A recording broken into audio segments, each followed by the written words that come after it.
안녕하세요. 책다사마입니다. 제가 오늘 읽어볼 책은요, 부부로 산다는 것, 최정미의 지음.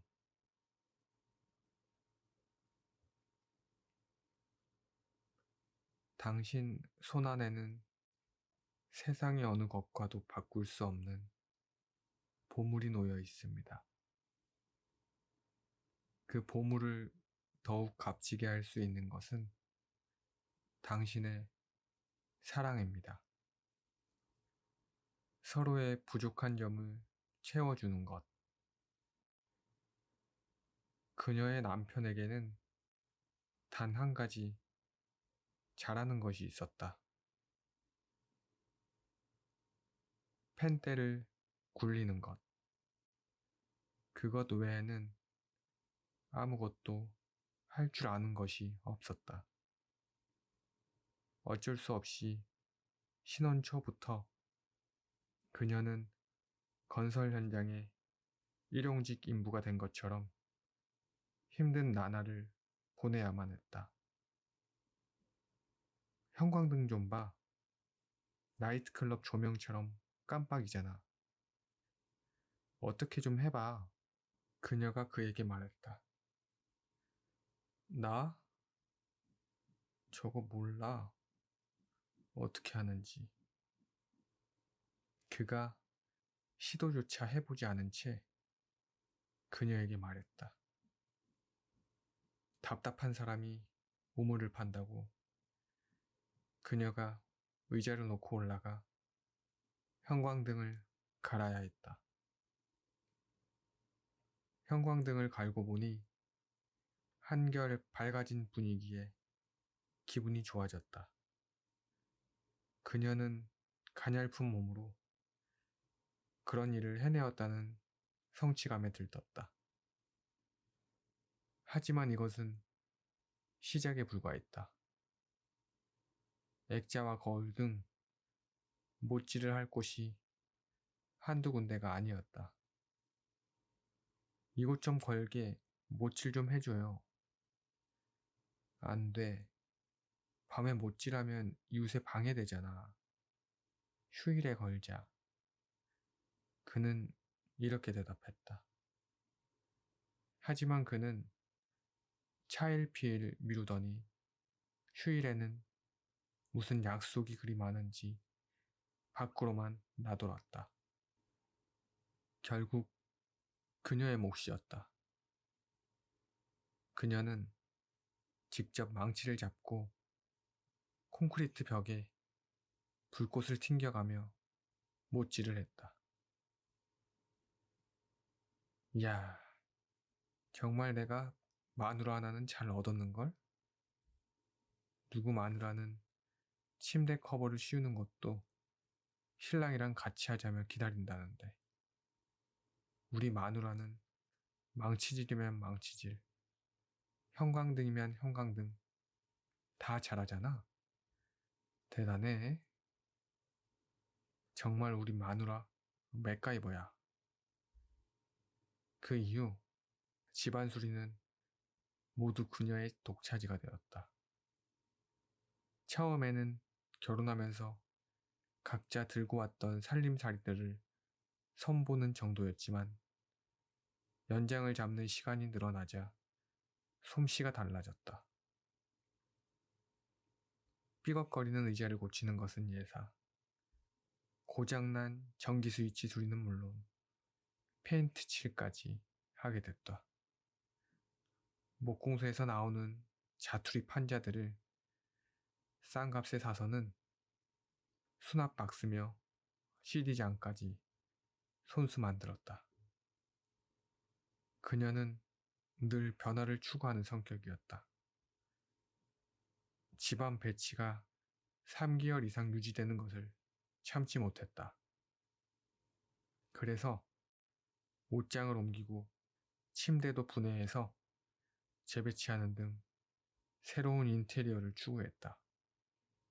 그는 처음에는 핀잔 일색이었지만 매번 달라지는 인테리어에 신선하다며 칭찬을 해주었다.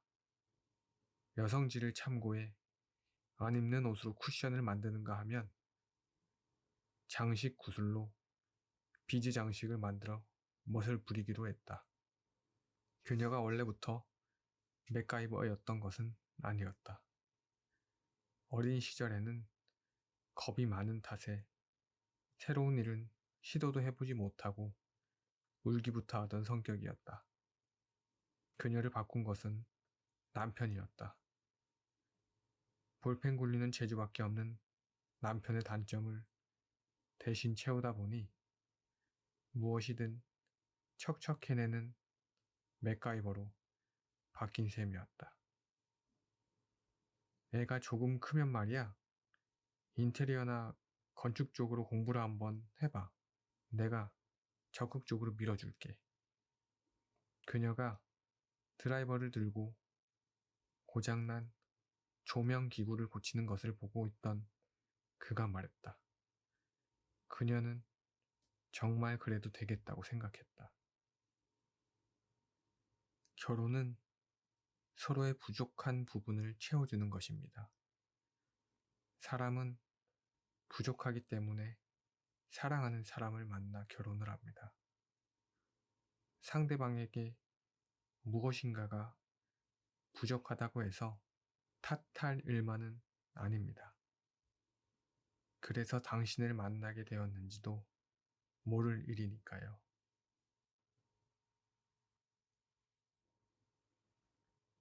결혼은 현실임을 직시하는 것. 그는 유독 가을을 탔다. 가을은 남자의 계절이라고 했던가.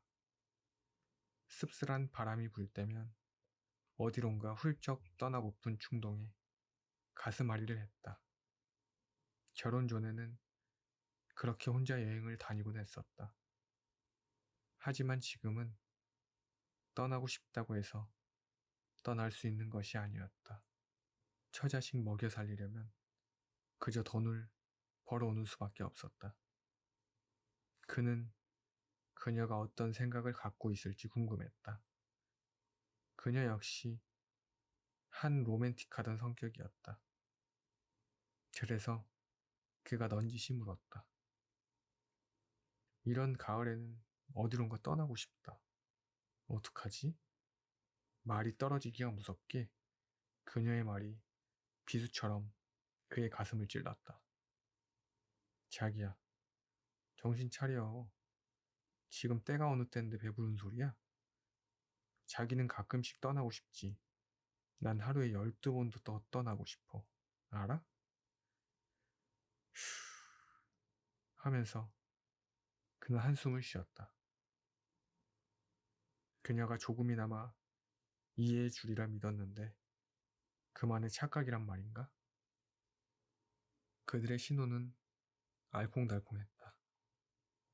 맞벌이를 하면서 단 한 번도 다퉈본 일 없이 잘 지냈다. 마치 소꿉장난을 하는 것처럼 행복했다.